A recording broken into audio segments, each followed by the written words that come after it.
సంవత్సరము రాజు రవి, రాజవాహనము గజము అంటే ఏనుగు, మంత్రి చంద్రుడు, శని, నీరసాధిపతి బుధుడు, పురోహితుడు గురువు, గ్రామపాలకుడు రవి, గణకుడు శుక్రుడు, దేవజ్ఞుడు రవి, పరిరక్షకుడు బుధుడు, పశుపాలకుడు అంటే పశుపాలకుడు అంటే అర్థం ఏమిటి?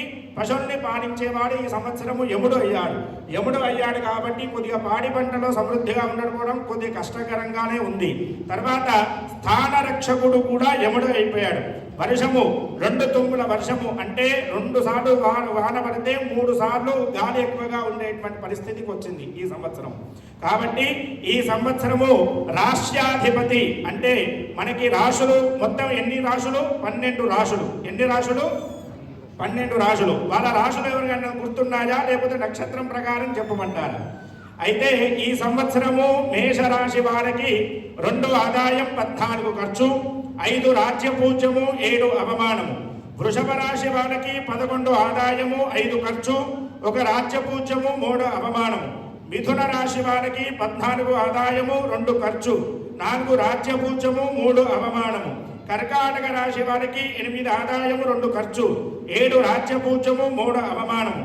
సింహరాశి వారికి 11 ఆదాయం, 11 ఖర్చు, 3 రాజ్యపూజ్యము, 6 అవమానము. కన్యా రాశి వారికి 14 ఆదాయము, 2 ఖర్చు, 6 రాజ్యపూజ్యము, 6 అవమానము. తులారాశి వారికి 11 ఆదాయము, 5 ఖర్చు, 2 రాజ్యపూజ్యము, 2 అవమానము. వృశ్చిక రాశి వారికి 2 ఆదాయము, 14 ఖర్చు, 5 రాజ్యపూజ్యము, 2 అవమానము. ధనస్సు రాశి వారికి 5 ఆదాయము, 5 ఖర్చు, 1 రాజ్యపూజ్యము, 5 అవమానము. మకర రాశి వారికి 8 ఆదాయము, 14 ఖర్చు, 4 రాజ్యపూజ్యము, 5 అవమానము. కుంభరాశి వారికి 8 ఆదాయము, 14 ఖర్చు, 7 రాజ్యపూజ్యము, 5 అవమానము. మీన రాశి వారికి 5 ఆదాయము, 5 ఖర్చు, 3 రాజ్యపూజ్యము, 1 అవమానము. ఈ సంవత్సరము ఈ రాష్ట్రాధిపతుల వారికి ప్రతి ఒక్కరికి ఆదాయము, వ్యయము, రాజ్యపూజ్యము, అవమానము ఇవన్నీ కూడా కొంతమందికి తక్కువగా ఉన్నాయి, కొంతమంది ఎక్కువగా ఉన్నాయి. కాబట్టి ఎక్కువ ఉన్న వాళ్ళు ఖర్చు చేసుకునే ఎక్కువండి, తక్కువ ఉన్న వాళ్ళు ఖర్చు తక్కువ చేసుకోండి అని చెప్పి ఆలోచన చేసుకోకండి. ఓకేనా? ఈ సంవత్సరము ఈ విశ్వావసునామ సంవత్సరము ప్రతి ఒక్కరికి మనకి తెలుగు నామ సంవత్సరము ఏమిటి? ఉగాది. ఈ ఉగాది నుంచి మనకి వచ్చే ఉగాది వరకు మనకి 2025 అసలైనది ఇప్పుడే మనకి ప్రారంభం.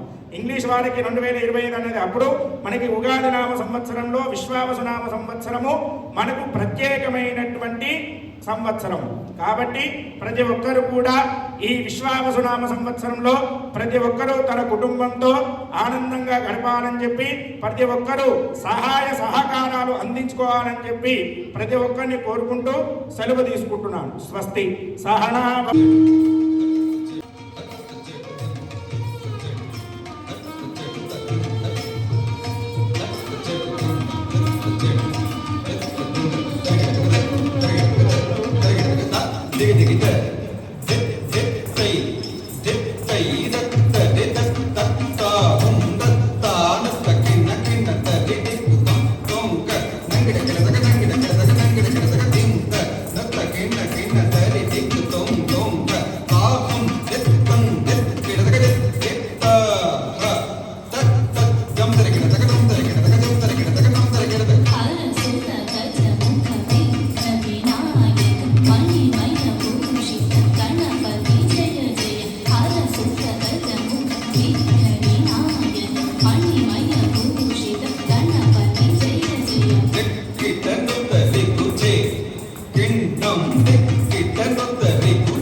జీవకు తన జన్మము చేరి సుఖమై రోజు దోమకు తన జన్మము దొడ్డ సుఖము జీవకు తన జన్మము చేరి సుఖమై రోజు దోమకు తన జన్మము దొడ్డ సుఖము ఆమని ఈగకు సుఖమా జన్మమై రోజు ఆమని ఈగకు సుఖమా జన్మమై రోజు ఏమిటాను ఎక్కువ సుఖమెవ్వరికి ఏదయ్య ఏమిటాను ఎక్కువ సుఖమెవ్వరికి ఏదయ్య సమబుద్ధి ఇందరికీ సర్వవేద సారము సముడిందరికీ హరి సాధనము అయ్య సమబుద్ధి ఇందరికీ సర్వవేద సారము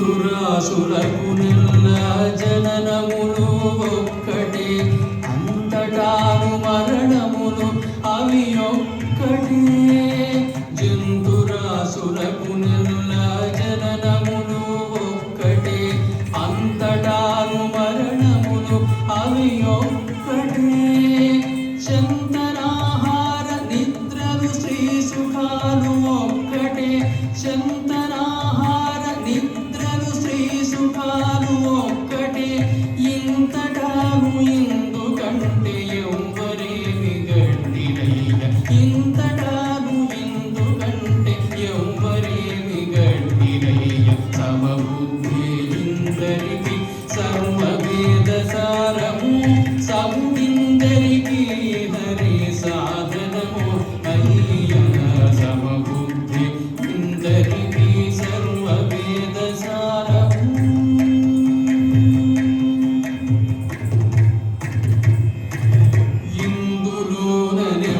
ఇందులోనెవ్వరైననేమి శ్రీ వెంకటపతిని అందముగా తలచినది అది సుఖము ఇందులోన ఎవ్వరైననేమి శ్రీ వెంకటపతిని అందముగా తలచినది అది సుఖము ఎందు చూచినాను ఈతడెందరిలో అంతరాత్మ ఎందు చూచినాను ఈతడెందరిలో అంతరాత్మ సందముగానెవ్వరికి స్వతంత్రము ఏదయ్య సందముగానెవ్వరికి స్వతంత్రము ఏదయ్య సమబుద్ధి ఇందరికి సర్వవేద సారము సముడిందరికి హరి సాధనము అయ్య సమబుద్ధి ఇందరికి సర్వవేద సారము సమబుద్ధి ఇందరికి సర్వవేద సారము సమబుద్ధి ఇందరికి సర్వవేద సారము సర్వవేద సారము సర్వవేద సారము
రాజాభిషేకం